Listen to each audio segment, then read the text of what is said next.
Vote ఉప్పెన అంటే పైనుంచి వచ్చి ఒక్కసారిగా ఎగసిపడి మీద పడటం.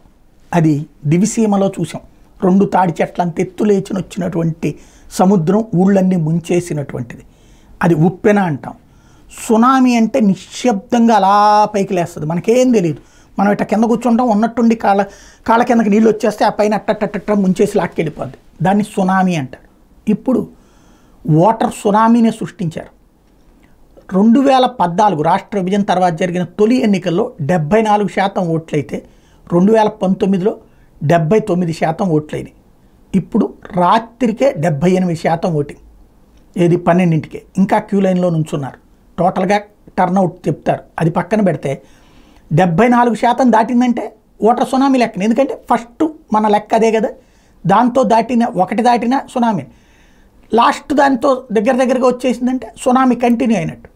ఇది ఎవరికి గెలుపు ఎవరిది ఓటమి అంటే ఎవరి లెక్కలు వాళ్ళదే.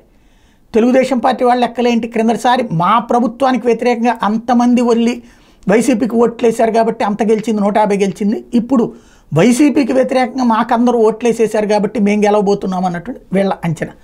ఎవరి అంచనాల గురించి నేను జడ్జిమెంట్ ఇవ్వట్లేదు. బట్ ఓటర్ మాత్రం సునామీలా వెల్లువెత్తడంతో ఈ రాజకీయ విశ్లేషకులకు కూడా అందనంతటి కాన్సెప్ట్ ఇప్పుడు నడుస్తోంది.